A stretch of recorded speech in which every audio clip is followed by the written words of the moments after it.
નમસ્કાર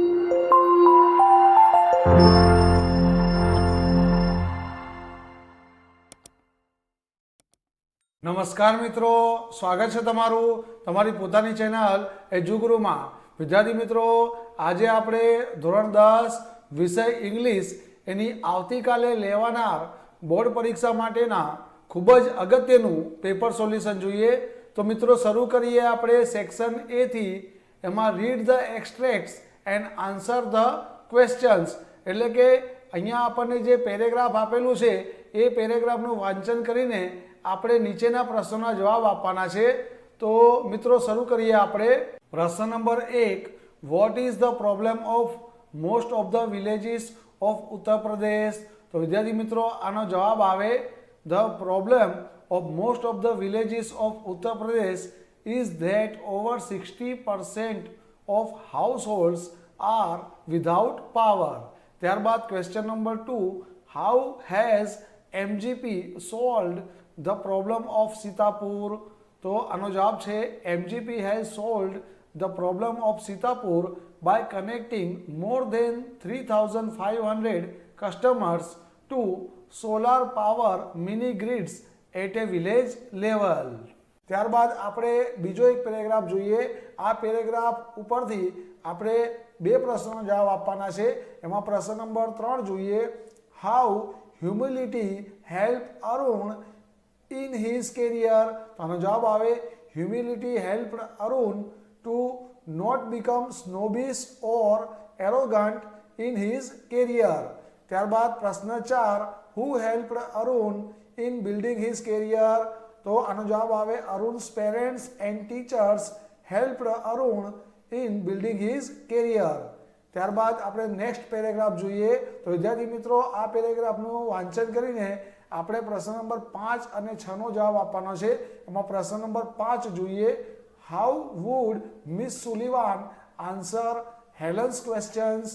તો આનો જવાબ આવે, Miss Sullivan would answer Helen's questions by writing in to her palm. ત્યારબાદ પ્રશ્ન 6, which line shows Helen's curiosity? તો અહીંયા વિદ્યાર્થી મિત્રો એક લાઈન છે, તો આ લાઈન અહીંયા જવાબમાં લખી દેવાની કે I had a lot of questions to ask shows Helen's curiosity. ત્યારબાદ આપણે નેક્સ્ટ પેરેગ્રાફ જોઈએ। તો વિદ્યાર્થી મિત્રો આ પેરેગ્રાફ ઉપરથી આપણે પ્રશ્ન નંબર 7 અને 8 નો જવાબ આપવાના છે। એમાં પ્રશ્ન નંબર 7 જોઈએ, Devyani fell in love with Kach as he, પછી ખાલી જગ્યા આપી છે અને અહીંયા આપણને સૂચના આપી છે કમ્પ્લીટ ધ સેન્ટેન્સ, એટલે કે વાક્ય પૂર્ણ કરો। તો અહીંયા Devyani fell in love with Kach as he was young, handsome and very intelligent। ત્યારબાદ પ્રશ્ન 8, where did Kach begin to live? તો વિદ્યાર્થી મિત્રો અહીંયા તમે જોઈ શકો છો જવાબ પેરેગ્રાફમાં આપેલો છે, Kach began to live with Shukracharya. ત્યારબાદ આપણે નેક્સ્ટ પેરેગ્રાફ જોઈએ। આ પેરેગ્રાફ ઉપરથી આપણે પ્રશ્ન નંબર 9 અને 10 નો જવાબ આપવાના છે। એમાં પ્રશ્ન નંબર 9 જોઈએ, when was lieutenant supposed to meet the woman? તો આનો જવાબ જોઈએ, lieutenant was supposed to meet the woman at 6 o'clock। ત્યારબાદ પ્રશ્ન 10, describe the lieutenant। તો આમાં આપણે લેફ્ટનન્ટનું વર્ણન કરવાનું છે। તો વિદ્યાર્થી મિત્રો અહીંયા પેરેગ્રાફમાં તમે જોઈ શકો છો કે lieutenant was tall and young and his heart was beating fast. પ્રશ્ન નંબર 11, વિદ્યાર્થી મિત્રો પ્રશ્ન નંબર 11 માં આપણે શોર્ટ નોટ લખવાની છે, જેમાં આપણને ટોપિક આપેલો છે રામસિંગ 070 ધ હ્યુમન રોબોટ। તો વિદ્યાર્થી મિત્રો અહીંયા આનો જવાબ આપેલો છે, અહીંથી તમે લખી લેજો। ત્યારબાદ write whether the sentences are true or false, એટલે કે નીચેના વિધાનો ખરા છે કે ખોટા તે આપણે જણાવવાનું છે। એમાં પ્રશ્ન નંબર 12 જોઈએ, the black powder was invented in India. તો વિદ્યાર્થી મિત્રો આ વિધાન ખોટું છે। ત્યારબાદ પ્રશ્ન 13, the weaver bird is considered a scavenger. તો વિદ્યાર્થી મિત્રો આ વિધાન પણ ખોટું છે। ત્યારબાદ પ્રશ્ન 14, the railway station was built by the strong desire of the villagers of Tajnagar। તો વિદ્યાર્થી મિત્રો આ વિધાન સાચું છે। હવે આપણે સેક્શન બી જોઈએ, read the stanza and answer the question। તો વિદ્યાર્થી મિત્રો અહીંયા આપણને કાવ્ય પંક્તિ આપેલી છે, આ કાવ્ય પંક્તિનું વાંચન કરીને આપણે પ્રશ્નનો જવાબ આપવાના છે. એમાં પ્રશ્ન નંબર 16 જોઈએ, what is strange about the airplane. તો વિદ્યાર્થી મિત્રો અહીંયા કાવ્ય પંક્તિમાં તમે આ લાઈન જોઈ શકો છો. તો અહીંયા આપણે જવાબ લખી દઈએ, the airplane is walking on the road. ત્યારબાદ પ્રશ્ન 17, the cow is shown bold here as C, પછી ખાલી જગ્યા અને આમાં આપણે કારણ બતાવવાનું છે. તો અહીંયા જવાબમાં લખી દેવાનું, as she is having A conversion with the lion. ત્યારબાદ પ્રશ્ન 18, ડિસ્ક્રાઇબ ધ સન. વિદ્યાર્થી મિત્રો અહીંયા આપણે સન વિશે વર્ણન લખવાનું છે. તો તમે અહીંયા લાઈનમાં જોઈ શકો છો કે a one-eyed sun is on the black tree. ત્યારબાદ આપણે નેક્સ્ટ ક્વેશ્ચન જોઈએ, read the paragraph and answer the questions. તો અહીંયા વિદ્યાર્થી મિત્રો આપણે આ પેરેગ્રાફનું વાંચન કરવાનું છે અને આના આધારિત આપણે પ્રશ્નોનો જવાબ આપવાના છે. તો અહીંયા આપણને 5 પ્રશ્નો પૂછવામાં આવે છે, પ્રશ્ન નંબર 19 થી 23. આ તમામે તમામ પ્રશ્નોના આપણે જવાબ જોઈએ. તો વિદ્યાર્થી મિત્રો અહીંયા તમે પ્રશ્ન નંબર 19, 20, 21, 22 અને 23 નો જવાબ જોઈ શકો છો. અહીંથી તમે લખી લેજો. ત્યારબાદ આપણે નેક્સ્ટ ક્વેશ્ચન જોઈએ, read the data and answer the questions. તો વિદ્યાર્થી મિત્રો અહીંયા આપણને જે આ માહિતી આપેલી છે, આ માહિતીનું અભ્યાસ કરીને આપણે પ્રશ્નનો જવાબ આપવાના છે. એમાં પ્રશ્ન નંબર 24 જોઈએ, how many marks did Mona score in social science. તો વિદ્યાર્થી મિત્રો અહીંયા મોનામાં તમે જોઈ શકો છો કે મોનાએ સોશિયલ સાયન્સમાં 80 માર્ક્સ મેળવ્યા છે. ત્યારબાદ પ્રશ્ન 25, which subject seems somewhat difficult to the students.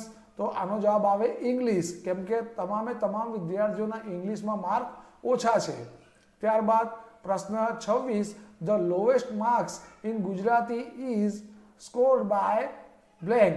તો વિદ્યાર્થી મિત્રો અહીંયા તમે જોઈ શકો છો કે ગુજરાતીમાં સૌથી ઓછા ગુણ એ આ દીર્ઘાના છે. તો જવાબમાં લખી દેવાનું દીર્ઘા.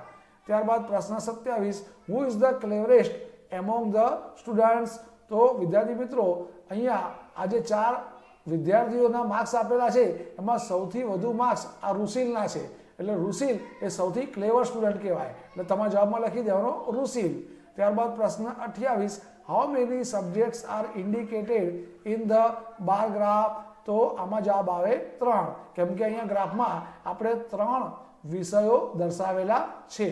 ત્યારબાદ આપણે નેક્સ્ટ ક્વેશ્ચન જોઈએ, read the interview and answer the questions. તો અહીંયા આપણને એક ઇન્ટરવ્યુ આપેલો છે, આ ઇન્ટરવ્યુનું વાંચન કરીને આપણે પ્રશ્નનો જવાબ આપવાના છે. એમાં પ્રશ્ન નંબર 29 જોઈએ, what is Neeraj achievement in Olympic. તો વિદ્યાર્થી મિત્રો પ્રશ્ન નંબર 29 નો જવાબ તમારે અહીંથી લખી દેવાનો, gold medal in Tokyo Olympics in 2020 held in Japan. ત્યારબાદ પ્રશ્ન 30, વેર ઓલિમ્પિક્સ હેલ્ડ ઇન 2020. તો વિદ્યાર્થી મિત્રો આનો જવાબ આવે ટોક્યો. ત્યારબાદ પ્રશ્ન 31, how did Neeraj get interested in javelin. તો વિદ્યાર્થી મિત્રો અહીંયા આનો જવાબ આપેલો છે, તમારે અહીંથી આ યુઝ ટુ થી કરીને છેક આ જ્વેલિન રોઝ સુધી તમારો જવાબ લખી દેવાનો છે પ્રશ્ન નંબર 31 ના જવાબમાં. પ્રશ્ન 32, whom did Neeraj dedicate his medal. તો વિદ્યાર્થી મિત્રો આનો જવાબ આવે મિલ્ખા સિંહ. ત્યારબાદ section C, match the language functions with the sentences. તો પ્રશ્ન number 33, Manthan who is my cousin sings well. તો વિદ્યાર્થી મિત્રો અહીંયા આપણે વ્યક્તિનું વર્ણન આપેલું છે, તો આની સામે આવે ઓપ્શન સી, ડિસ્ક્રાઇબિંગ પર્સન. ત્યારબાદ પ્રશ્ન 34, the result was declared last week. આની સામે આવે ડી. અને પ્રશ્ન નંબર 35 એની સામે આવશે એ. ત્યારબાદ પ્રશ્ન આપણે નેક્સ્ટ જોઈએ, choose and write the appropriate response to complete the conversation. એમાં પ્રશ્ન નંબર 36, તો પ્રશ્ન નંબર 36માં જવાબ આવે ઓપ્શન સી. ત્યારબાદ પ્રશ્ન 37, પ્રશ્ન 37માં જવાબ આવે બી. પ્રશ્ન 38 એમાં જવાબ આવે સી. ત્યારબાદ પ્રશ્ન 39 એમાં જવાબ આવશે બી. 40માં ડી. 41માં સી. ત્યારબાદ complete the paragraph filling in the blanks with the appropriate words from the brackets. અહીંયા કૌંસમાં આપણને શબ્દો આપેલા છે, આ શબ્દોને યોગ્ય સ્થાને મૂકીને આપણે આ પેરેગ્રાફ ફરીથી લખવાનો છે. એમાં આ જે પહેલી ખાલી જગ્યા છે એમાં આવશે ટ્રિફલ, બીજી ખાલી જગ્યામાં આવશે એધર્સ અને ત્રીજી ખાલી જગ્યામાં આવશે ડિટરમાઇન્ડ. ત્યારબાદ find and write the word having nearest meaning, એમાં પ્રશ્ન નંબર 43, એમાં આપણને જે શબ્દ આપેલો છે આ શબ્દનો સમાનાર્થી શબ્દ અહીંથી શોધીને લખવાનો છે. એમાં ફેસિનેટેડ, તો ફેસિનેટેડનો સમાનાર્થી શબ્દ થાય અટ્રેક્ટેડ. ત્યારબાદ પ્રશ્ન 44 સ્લિમ, તો સ્લિમનો સમાનાર્થી શબ્દ થાય વેરી થિન. અને પ્રશ્ન 45 વેનિશ, તો વેનિશનો સમાનાર્થી શબ્દ થાય ડિસઅપિયર. ત્યારબાદ આપણે સેક્શન ડી જોઈએ, તો સેક્શન ડીમાં પ્રશ્ન 46 read the dialogue and complete the indirect narration given below choosing the correct option from the bracket. તો અહીંયા આપણે પહેલી ખાલી જગ્યામાં આવશે આસ્ક્ડ, બીજી ખાલી જગ્યામાં હર, ત્રીજી ખાલી જગ્યામાં ધેટ અને ચોથી ખાલી જગ્યામાં આવશે ધેટ ડે. ત્યારબાદ join the sentences using the appropriate conjunctions in the bracket. તો અહીંયા કૌંસમાં આપણને જે શબ્દો આપેલા છે આમાંથી યોગ્ય શબ્દ વડે આપણે વાક્યને જોડવાનું છે. તો અહીંયા પ્રશ્ન નંબર 47 એમાં જવાબ આવશે સો, પ્રશ્ન 48 એમાં જવાબ આવશે હુ અને પ્રશ્ન 49 એમાં જવાબ આવશે આઈધર ઓર. ત્યારબાદ પ્રશ્ન 50 rewrite the paragraph filling in the blanks with appropriate words in the brackets. તો અહીંયા કૌંસમાં આપેલા શબ્દોમાંથી યોગ્ય શબ્દ વડે ખાલી જગ્યા પૂરવાની છે. એમાં પ્રથમ ખાલી જગ્યામાં આવશે કિંગ્સ, બીજી ખાલી જગ્યામાં આવશે વેન અને ત્રીજી ખાલી જગ્યામાં આવશે વિચ. ત્યારબાદ ડુ એઝ ડાયરેક્ટેડ, એમાં પ્રશ્ન number 51 the policeman asked the stranger some questions, the stranger did not reply any questions, the policeman held him by his collar. તો આ પ્રશ્નનો જવાબ આપણે આવી રીતે શરૂ કરવાનો છે. બિગિન લાઈક ધીસમાં આપેલું છે કે the stranger was asked some questions by the policeman. તો વિદ્યાર્થી મિત્રો પ્રશ્ન નંબર 51 અને પ્રશ્ન નંબર 52 આ બંને પ્રશ્નોનો જવાબ વિદ્યાર્થી મિત્રો અહીંયા તમે જોઈ શકો છો. તો અહીંથી તમે પ્રશ્ન નંબર 51 અને 52 ના જવાબ લખી લેજો.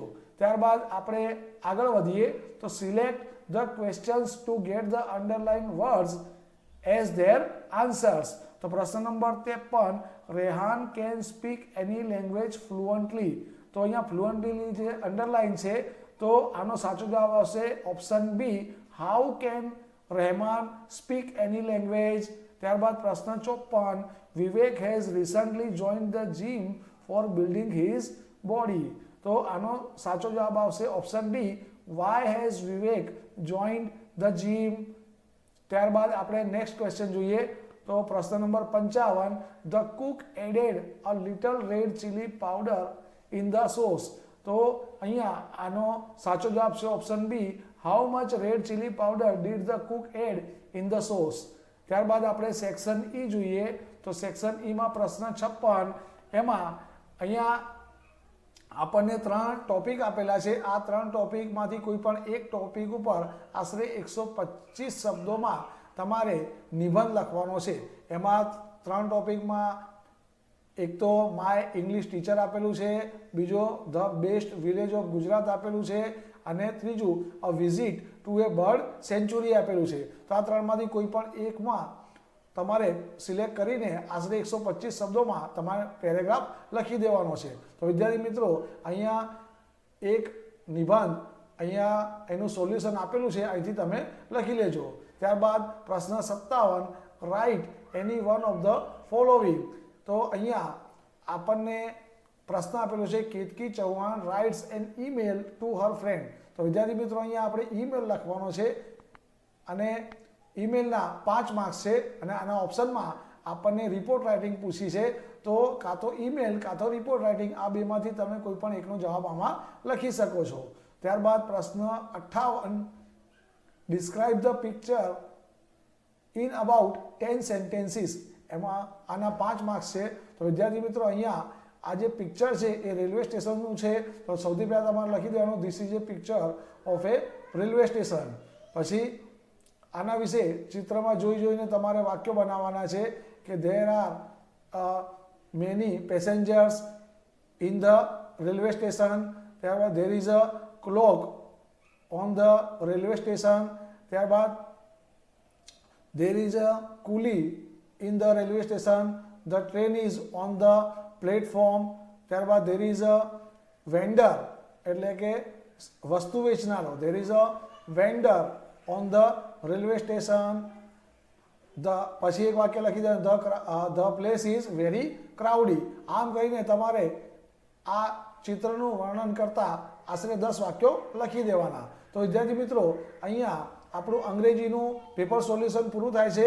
મિત્રો વિડીયોને લાઈક કરો, વધુમાં વધુ શેર કરો અને જો ચેનલ ઉપર નવા હો તો ચેનલને ફટાફટ સબસ્ક્રાઇબ કરો, જેથી હર હંમેશ મારા નવા વિડીયોનો નોટિફિકેશન તમને નિયમિત મળતા રહે. ફરી મળીશું નેક્સ્ટ વિડીયોમાં. Wish you all the best.